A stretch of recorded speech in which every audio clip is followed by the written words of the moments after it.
गरीब लहरों पर पहरे बिठाए जाते हैं, समुद्रों की तलाशी कोई नहीं लेता। ईडी, सीबीआई, उसका घर में, इसके घर में, और उसको जेल में डालो, इसको जेल में डालो। ये काम मोदी जी कर रहे, डरा रहे। हम डरने वाले नहीं हैं। हम देश की रक्षा किए, जान दिए, और ये मोदी को डरेंगे हम? ओबीसी की, माइनॉरिटी की और दलित भाइयों की, हम महिलाओं की रक्षा करते रहेंगे। लेकिन मोदी जी ने ये बोला, शाह ने ये बोला, ये कॉन्स्टिट्यूशन नक्सलवादियों का है। इसकी भी मजाक उड़ाए उन्होंने। और जो हमको अर्बन नक्सलाइट कहने वाले, मोदी खुद ये किताब उन्होंने प्रेसिडेंट ऑफ इंडिया को दिया है। ये नक्सलवादी है फिर? गरीब लहरों पर पहरे बिठाए जाते हैं, समुद्रों की तलाशी कोई नहीं लेता। ऐसा ये जो बड़ा सेंट्रल में गवर्नमेंट है, इसकी तलाशी कोई नहीं ले रहे। बाकी के लोगों को यही कह रहे, ईडी, सीबीआई, उसका घर में, इसके घर में, और उसको जेल में डालो, इसको जेल में डालो। ये काम मोदी जी कर रहे, डरा रहे। हम डरने वाले नहीं हैं। हम डरने वाले नहीं हैं। हम देश की रक्षा किए, जान दिए, और ये मोदी को डरेंगे हम? जेल में डालने दो, सलाखे के पीछे डालने दो, लेकिन इस देश के गरीब लोगों की, ओबीसी की, माइनॉरिटी की और दलित भाइयों की, हम महिलाओं की रक्षा करते रहेंगे और हम उनके साथ खड़े होंगे। जब राहुल गांधी अपने भाषण में ये कॉन्स्टिट्यूशन, ऐसा रेड कॉन्स्टिट्यूशन दिखाते हैं, हम भी यही दिखाते हैं। लेकिन मोदी जी ने ये बोला, शाह ने ये बोला, ये कॉन्स्टिट्यूशन नक्सलवादियों का है। ये रंग उनका है।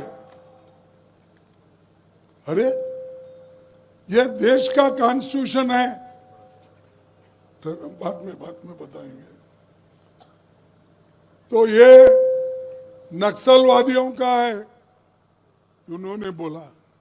अरे भाई, अंदर क्या है, इसको ऐसा पकड़ो तुम। अंदर क्या है आप पढ़े नहीं, बाहर से बोल रहे। ये कोरे कागज का राहुल गांधी ने सबको बता रहा है। ये देखो, इसमें पढ़ो, अगर एक किताब खरीद के दो उनको, भेजो मोदी जी को, पोस्ट से भेजो। ये छोटी किताब इसलिए वकील लोग रखते, सभी रखते, कि कहीं भी गए तो साथ में रहे। इसकी भी मजाक उड़ाए उन्होंने। और जो हमको अर्बन नक्सलाइट कहने वाले, मोदी खुद ये किताब उन्होंने प्रेसिडेंट ऑफ इंडिया को दिया है। ये नक्सलवादी है फिर?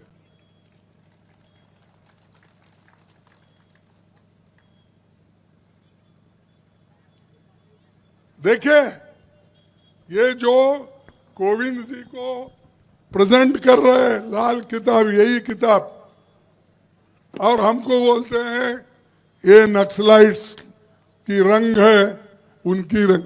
अरे ये काला, ये तो ये जो कुमकुम रंग है, ये रंग तो शुभ होता है। महिलाएं कुमकुम पहनती है, ये कलर होता है। सिंदूर, अपने क्या कहेंगे, आपके पास क्या कहते हैं, हाँ, मांगल, ये अपने औरतें पूरे उसी से भर देते हैं सिंदूर से, तो उसको ऐसा यानी इतनी चिल्लर बातें वो करते हैं। तो इसीलिए मैं आपको क्यों बता रहा हूं कितने झूठ बोलते हैं मोदी जी, इसीलिए मैं उनको बोला ये झूठों का सरदार है। मोदी जी कहते हैं कांग्रेस वाले हमेशा झूठ बोलते हैं। अरे भाई, हमको झूठ बोलने वाले आप बोलते हैं, लेकिन आप झूठों के सरदार हैं। आप 2 करोड़ नौकरी दे तो बोले दिए, मिला होगा यहां पर, इसलिए आप गपचुप है नहीं। अरे मोदी कैसा झूठ बोलता है, प्रधानमंत्री हो के 2 करोड़ नौकरी देता हूं मैं बोल के नहीं देता, नहीं दिया आपको क्या? मौल साहब आपको कुछ न दिया शायद, इसीलिए आप हाथ बैठ गए। 15 लाख रुपए काला धन लाकर तुम्हारे जेब में डाल, तुम बोला डाल दिया, वो भी नहीं। अरे किसानों का दाम दुप्पट करके उनकी आमदनी बढ़ाता हूं बोला, किया। और ऐसे बहुत चीज झूठ बोला, उसीलिए मैं हमेशा उनको झूठों का सरदार बोलता हूं। जल जंगल जमीन को आपका रक्षा करना जरूरी है, और ये तीनों जल जंगल जमीन खींच लेके जा रहे, ले जाके अडानी को दे रहे और अंबानी को दे रहे, ऐसे बड़े बड़े लोगों को ये दे रहे हैं और इनसे कोई फायदा नहीं। अमीर लोगों का तो कर्जा ये बीजेपी सरकार मोदी ने तो माफ करा, 16 लाख करोड़ रुपए उनका कर्जा माफ कर दिया। कितना? 16 लाख करोड़ रुपए आपका कर्ज माफ हुआ।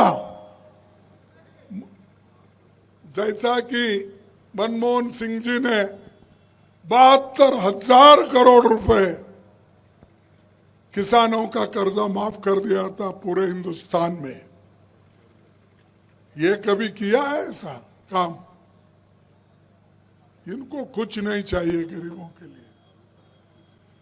और आज इस देश में यह हालत है, इस देश में 5% लोग ऐसे हैं उनके पास देश की 62% संपत्ति है। 5% लोगों के पास 62% संपत्ति है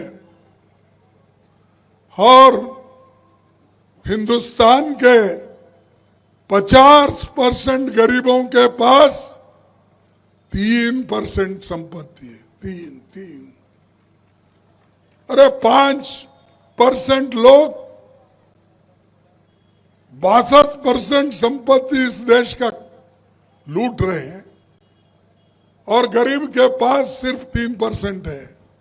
इस दूरी को कम करने के लिए कांग्रेस ने बड़ी कोशिश पहले से करते आई। बड़े बड़े कारखाने इसीलिए बनाए, बड़े बड़े स्कूल्स निकाले, कॉलेज निकाले, मेडिकल कॉलेज निकाले। ये सब करने के बावजूद भी अभी भी मोदी बोलते कांग्रेस 70 साल में क्या किया। मैं पूछता हूं, कोई बीजेपी में, आरएसएस में कोई जान दिया है देश के लिए? अरे तुमने तो जान लिए हैं, बीजेपी वाले जान तो दिया नहीं देश के लिए। ब्रिटिश के जमाने में उनके हुकूमत में ये सब काम करते थे उनके पास। गांधी जी जब ये भारत छोड़ो का आंदोलन निकाला तब ये लोग सरकारी नौकरी ढूंढते उसमें जा रहे थे, बीजेपी और आरएसएस के लोग। और आज हमको बोल रहे हैं, हमको देशभक्ति का पाठ पढ़ा रहे हैं। देशभक्त तो हम हैं, कांग्रेस है, पहले से भी करते हुए आई है, आज भी वो कायम है अपने उसूलों पे। इस देश का संविधान किसने लिखा? किसने लिखा मालूम आपको? डॉक्टर बाबा साहब अम्बेडकर ने लिखा। पंडित जवाहरलाल नेहरू जी, उनको सपोर्ट करके कॉन्स्टिट्यूंट असेंबली में लाके ड्राफ्टिंग कमेटी का चेयरमैन बना के कानून मंत्री के नाते उनको ये काम सौंपा गया था। और उन्हीं के वजह से, नेहरू जी और अंबेडकर के वजह से आज इस देश का संविधान बना है। और ये संविधान बनने के बाद जब आप उस संविधान को निकालना चाहते थे और इस संविधान को बदलना चाहते थे, तब कांग्रेस पार्टी ने अपनी मुहिम शुरू की। अगर इस संविधान को अगर किसी ने हाथ लगाया तो हम उसको रोक देंगे और जनता के पास जाकर वोट मांगेंगे कि भाई यहां पर तो एक गद्दार सरकार है, लोगों के हकूक को छीन रही है, तो आप हमारी मदद करो। पार्लियामेंट में आप लोगों ने मदद की, इसीलिए आज मोदी को बहुमत नहीं आया, इसीलिए संविधान के संशोधन का काम रुक गया। ये बहुत बड़ा काम आपने किया। भाइयों, मैं कर्नाटक से आता हूं और जिस एरिया में ज्यादातर आप जानते होंगे, बेंगलोर एक मशहूर शहर है और वहाँ से हम लोग आते हैं। तो मुझे कांग्रेस प्रेसिडेंट बनने के बाद ये पहली बार इस इलाके में आने का मौका मिला और मैं भगवान बिरसा मुंडा जी, बाबा तिलका मांझी, वीर बुद्धू भगत, सिद्धू कानू की धरती झारखंड को नमस्कार करता हूं, नमन करता हूं। नेशनल दस्तक की आपसे गुजारिश है कि अगर इसको बचाना चाहते हैं तो नेशनल दस्तक को सब्सक्राइब करने के लिए रेड कलर के सब्सक्राइब बटन को दबाएं, फिर बेल आइकन की घंटी दबाएं। नेशनल दस्तक को बचाने के लिए बहुत जरूरी है कि हर खबर को शेयर करें, लाइक करें, कमेंट जरूर करें।